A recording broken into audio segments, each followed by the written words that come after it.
ఏపీకి ప్రత్యేక హోదా డిమాండ్ చేస్తూ గుంటూరులో వైసీపీ కార్యకర్తలు ఆందోళన దిగారు. ప్యాకేజీ వల్ల టీడీపీ నేతలకు తప్ప రాష్ట్రానికి ప్రయోజనం ఉండదని, కేంద్రం వెంటనే ఏపీకి స్పెషల్ స్టేటస్ ప్రకటించాలని డిమాండ్ చేశారు. వైసీపీ నిరసనపై మరింత సమాచారం మా గుంటూరు ప్రతినిధి కృష్ణ అందిస్తారు. ఆంధ్రాను ఆదుకునే విషయంలో కేంద్రం మొండి వైఖరి ప్రదర్శించిందంటూ ప్రస్తుతం ప్రతిపక్షాల ఆందోళన దిగాయి. గుంటూరు శంకరవిలాస్ సెంటర్లో పెద్ద ఎత్తున నిరసన తెలియజేస్తున్న వైసీపీ నేతలు ఉన్నారు. సార్ చెప్పండి, మీరు ఏం ఆశించారు, కేంద్రం ఏం ప్రకటించింది? 5 కోట్ల మంది ప్రజానికానికి సంబంధించి ప్రత్యేక హోదా వస్తే వేలాది పరిశ్రమలు వస్తాయి, లక్షలాది మంది నిరుద్యోగ యువతకు ఉపాధి కలుగుతుందని ఆశపడ్డాం. ప్రత్యేక హోదా వస్తే 90% నిధులు గ్రాంట్ల రూపేణ వచ్చినప్పుడు నిధులు అనేక రకాలుగా ఈ రాష్ట్రం అభివృద్ధి ఉందని ఆశపడతా ఉన్నటువంటి పరిస్థితులు. కానీ దాన్ని వదిలిపెట్టి ప్రత్యేక ప్యాకేజీ పేరుతో రాష్ట్ర ప్రజల్ని మోసం చేసే కార్యక్రమాన్ని ఇవాళ 2 ప్రభుత్వాలకు కూడా తీసుకున్నటువంటి పరిస్థితులు. ప్యాకేజీ వస్తే ఎవరికి లాభం అండి? ఈ రాష్ట్రంలో ఉన్నటువంటి అధికార పార్టీ తెలుగుదేశం పార్టీకి. ఎందుకంటే ఇవాళ ఇప్పటికే ఈ రాష్ట్రంలో అనేకమైనటువంటి కార్యక్రమాలను దోపిడీ రాజ్యంగా కొనసాగుతున్నటువంటి పరిస్థితులు ఇవాళ రాష్ట్రంలో ఉన్నాయి.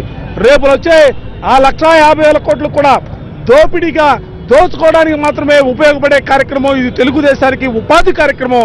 అందుకనే తెలుగుదేశానికి పార్టీకి ఉపాధి కార్యక్రమాన్ని మేము కోరుకోవట్లా. ఈ రాష్ట్ర ప్రజలకి భవిష్యత్ తరాలకు సంబంధించి ఉపయోగపడే విధంగా ప్రత్యేక హోదా కావాలన్నదే వైఎస్ఆర్ కాంగ్రెస్ పార్టీ ధ్యేయం, నినాదం. నిన్న ప్రకటించిన దాంట్లో మీరు చెప్తున్నట్లు ప్యాకేజీ కూడా స్పష్టంగా లేదు. ఏం కోరుకుంటున్నారు? ప్యాకేజా, హోదానా, ఏం కోరుకుంటున్నారు? తెలుగుదేశం పార్టీ, కేంద్ర రాష్ట్ర ప్రభుత్వాలు రెండూ కలిసి తెలుగుదేశం ప్యాకేజీకే ఎక్కువ ప్రాధాన్యత ఇస్తా ఉన్నటువంటి పరిస్థితి. ప్యాకేజీలు వస్తే తెలుగుదేశం పార్టీ నాయకులకు, కాంట్రాక్టర్లకు లబ్ధి చేకూరుతుందని తప్ప ప్రత్యేక హోదా వస్తే ఆంధ్రప్రదేశ్ రాష్ట్రాలకు మేలు జరుగుతుందని చెప్పిన విషయాన్ని కూడా స్పష్టంగా తెలియజేస్తా ఉన్నాను.